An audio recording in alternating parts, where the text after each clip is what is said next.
ನಮಸ್ಕಾರ ಸ್ನೇಹಿತರೆ. ಇಡೀ ಜಗತ್ತಿನ ಅತಿದೊಡ್ಡ ಪ್ರತಿಮೆ ಯಾವುದು ಎನ್ನುವಂತ ಪ್ರಶ್ನೆ ಎದುರಾದಾಗ ಜಗತ್ತಿನ ಜನರು ಉತ್ತರ ಕೊಡುವಂತ ಒಂದೇ ಒಂದು ಸ್ಟ್ಯಾಚ್ಯೂ ಅಂದ್ರೆ ಅದು ನನ್ನ ಹಿಂದೆ ಕಾಣುತ್ತಿರುವಂತ ಸರ್ದಾರ್ ವಲ್ಲಭಭಾಯ್ ಪಟೇಲ್ ರವರ ಸ್ಟ್ಯಾಚ್ಯೂ. ಭಾರತದ ಉಕ್ಕಿನ ಮನುಷ್ಯ ಸರ್ದಾರ್ ವಲ್ಲಭಭಾಯ್ ಪಟೇಲ್, ಹೈದರಾಬಾದ್ ಕರ್ನಾಟಕದ ಮಹಾತ್ಮ ಸರ್ದಾರ್ ವಲ್ಲಭಭಾಯ್ ಪಟೇಲ್ ಅಷ್ಟೇ ಅಲ್ಲ, ಭಾರತದ ಮೊದಲ ಗೃಹ ಮಂತ್ರಿ ಸರ್ದಾರ್ ವಲ್ಲಭಭಾಯ್ ಪಟೇಲ್ರು. ಯಾಕೆ ಜಗತ್ತಿನ ಅತಿದೊಡ್ಡ ಪ್ರತಿಮೆ ಇವ್ರದೇ ಮಾಡಿದ್ರು ಅಂತಂದ್ರೆ ಸರ್ದಾರ್ ವಲ್ಲಭಭಾಯ್ ಪಟೇಲ್ರ ಪ್ರತಿಮೆನೇ ಯಾಕೆ ಮಾಡಿದ್ರು ಅಂದ್ರೆ ಇಡೀ ಭಾರತವನ್ನು ಒಂದುಗೂಡಿಸಿ ಅಖಂಡ ಭಾರತದ ಪರಿಕಲ್ಪನೆಯನ್ನ ಮಾಡಿ 560ಕ್ಕೂ ಹೆಚ್ಚು ರಾಜಮನೆತನಗಳನ್ನು ಒಂದುಗೂಡಿಸಿ ಅಖಂಡ ಭಾರತವನ್ನ ಮಾಡಿದಂತ ಮಹಾತ್ಮ ಯಾರು ಅಂದ್ರೆ ಸರ್ದಾರ್ ವಲ್ಲಭಭಾಯ್ ಪಟೇಲ್ರು. ಅದಕ್ಕಾಗಿ ನರೇಂದ್ರ ಮೋದಿಜಿಯವರು 2013ರಲ್ಲಿ ಜಗತ್ತಿನ ಅತಿದೊಡ್ಡ ಪ್ರತಿಭೆಯಾಗಿರುವಂತ ಸರ್ದಾರ್ ವಲ್ಲಭಭಾಯ್ ಪಟೇಲ್ ರವರನ್ನು ನರ್ಮದಾ ನದಿಯ ದಂಡೆಯ ಮೇಲೆ ಮಾಡಬೇಕು ಅಂತ ತಿಳ್ಕೊಂಡು ಸಂಕಲ್ಪ ಮಾಡಿ 2018ರಲ್ಲಿ ಅದನ್ನು ಮಾಡಿ ಪೂರ್ಣಗೊಳಿಸಿದ್ರು. ಸ್ನೇಹಿತರೆ, ನಾವು ಯಾಕೆ ಸರ್ದಾರ್ ವಲ್ಲಭಭಾಯ್ ಪಟೇಲ್ರ ಮೂರ್ತಿಯನ್ನು ನೋಡಬೇಕು? ಏನು ವಿಶೇಷವಾದ ಸರ್ದಾರ್ ವಲ್ಲಭಭಾಯ್ ಪಟೇಲ್ರ ಮೂರ್ತಿ ಇಡೀ ಜಗತ್ತು ನೋಡುವಂಗ ನರೇಂದ್ರ ಮೋದಿಜಿ ಅವರು ಯಾಕೆ ಮಾಡಿದ್ರು ಅಂದ್ರೆ ಅದರಲ್ಲೂ ಕೂಡ ಹೈದರಾಬಾದ್ ಕರ್ನಾಟಕದ ನಾವೆಲ್ಲರೂ ಕೂಡ ಸರ್ದಾರ್ ವಲ್ಲಭಭಾಯ್ ಪಟೇಲ್ ರವರನ್ನ ಯಾಕೆ ಆರಾಧಿಸಬೇಕು, ಯಾಕೆ ನೋಡಬೇಕು, ಯಾಕೆ ಪ್ರೀತಿಸಬೇಕು ಅಂತಂದ್ರೆ ನಮ್ಮೆಲ್ಲರ ಪಾಲಿಗೆ, ಅದರಲ್ಲೂ ಕೂಡ ಹೈದರಾಬಾದ್ ಕರ್ನಾಟಕದ ಪಾಲಿಗೆ ಮಹಾತ್ಮ ಯಾರು ಅಂದ್ರೆ ಸರ್ದಾರ್ ವಲ್ಲಭಭಾಯ್ ಪಟೇಲ್ ರವರು. ನಮಗೆ ಸ್ವಾತಂತ್ರ್ಯ ಸಿಗುತ್ತಿದ್ದಿಲ್ಲ, ಹೈದರಾಬಾದ್ ಪ್ರಾಂತ್ಯ ಏನಾಗುತ್ತಿತ್ತು ಅಂದ್ರೆ ಮಧ್ಯ ಪಾಕಿಸ್ತಾನ ಆಗಿ ಹೊರಟು ಹೋಗುತ್ತಿತ್ತು.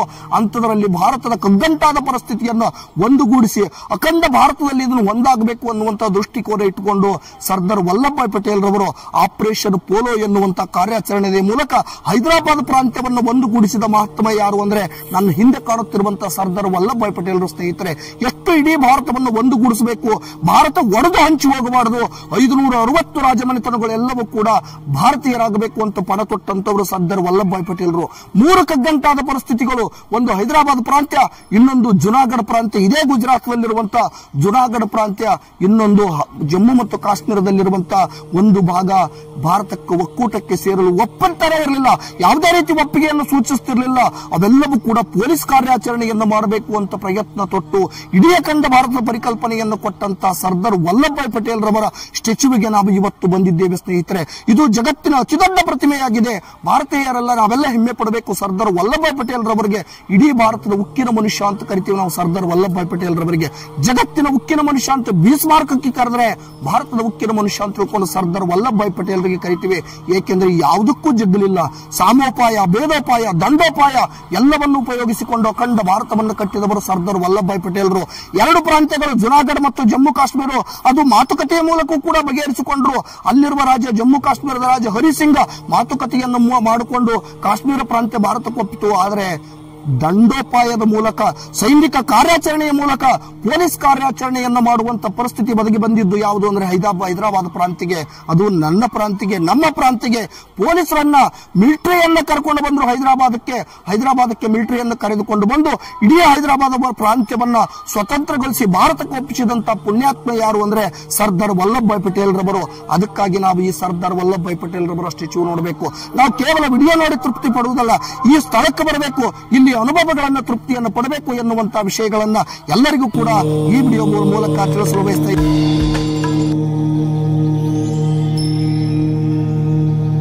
ಇದು ಸರ್ದಾರ್ ವಲ್ಲಭಭಾಯ್ ಪಟೇಲ್ ರವರ ಪ್ರತಿಮೆ, ಜಗತ್ತಿನ ಅತಿದೊಡ್ಡ ಪ್ರತಿಮೆ.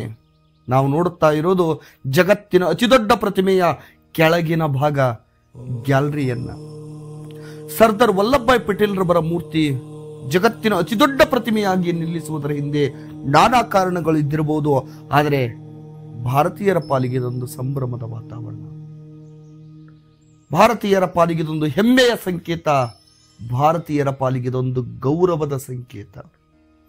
ಜಗತ್ತಿನ ಯಾವ ದೇಶವೂ ಕೂಡ ಅತಿ ದೊಡ್ಡ ಪ್ರತಿಮೆಯನ್ನ ಮಾಡಲಿಕ್ಕೆ ಸಾಹಸ ಮಾಡ ಎಲ್ಲ ಪ್ರತಿಮೆಗಳಿಗೂ ಕೂಡ ಹಿಂದಿಕ್ಕಿ ಭಾರತದ ಸರ್ದಾರ್ ವಲ್ಲಭಭಾಯ್ ಪಟೇಲ್ ರವರ ಪ್ರತಿಮೆಯನ್ನು ನಿರ್ಮಾಣ ಮಾಡಿದ್ದಾರೆ. ನಾವಲ್ಲಿ ಹೋದಾಗ, ಒಳಗಿನ ಭಾಗದ ಗ್ಯಾಲರಿಗಳಿಗೆ ಹೋದಾಗ ನಮಗೆಲ್ಲ ಅನಿಸ್ತಿತ್ತು ಸ್ವಾತಂತ್ರ್ಯ ಯಾವ ರೀತಿಯಾಗಿ ಹೋರಾಟವನ್ನ ಮಾಡಿದ್ರು, ಸ್ವತಂತ್ರ ಹೋರಾಟದ ಇತಿಹಾಸ ಒಳಗಿನ ಕೆಳಗಿನ ಗ್ಯಾಲರಿಯಲ್ಲಿ ನಮಗೆ ಗೊತ್ತಾಯ್ತು. ಹಾಗೆ ಮುಂದೆ ಹೋಗ್ತಾ ಇದ್ದೀವಿ. ಅನೇಕ ಸರ್ದಾರ್ ವಲ್ಲಭಭಾಯ್ ಪಟೇಲ್ ರವರು ಯಾವ ರಾಜ್ಯಗಳನ್ನ, ದೇಶಗಳನ್ನ, ಭಾರತ ದೇಶವನ್ನು ಯಾವ ರೀತಿಯಾಗಿ ರಾಜ್ಯಗಳನ್ನಾಗಿ ವಿಂಗಡಣೆಯನ್ನ ಮಾಡಬೇಕಾದ್ರೆ ಅದಕ್ಕೆಲ್ಲವನ್ನು ಕೂಡ ಅಖಂಡ ಭಾರತವನ್ನ ಯಾವ ರೀತಿಯಾಗಿ ಒಂದುಗೂಡಿಸಿದ್ರು, ಐಕ್ಯೆಯನ್ನ ಮಾಡಿದ್ರು ಭಾರತದಲ್ಲಿ ಅನ್ನುವುದರ ಕುರಿತಾಗಿ ಇದಕ್ಕೆ ಸ್ಟ್ಯಾಚ್ಯೂ ಆಫ್ ಯೂನಿಟಿ ಅಂದ್ರೆ ಐಕ್ಯತಾ ಪ್ರತಿಮೆ ಅಂತಲೂ ಕೂಡ ಕರೆಯುತ್ತಾರೆ. ಇದನ್ನೆಲ್ಲ ಕೂಡ ನೋಡ್ಕೊಂಡು ಬಂದಿವಿ.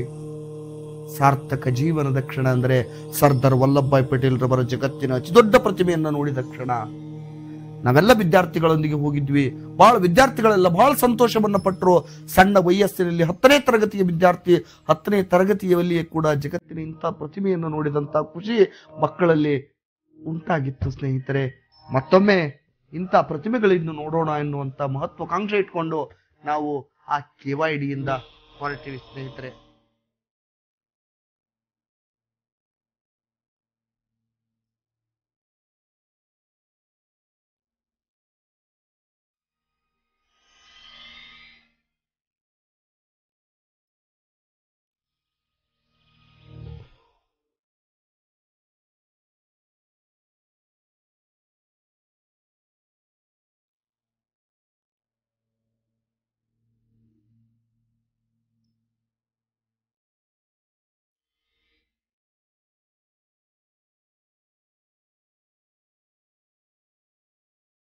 ಇದು ಜನವರಿ 2024ರಲ್ಲಿ ಕೈಗೊಂಡ ಗುಜರಾತ್ ಪ್ರವಾಸ.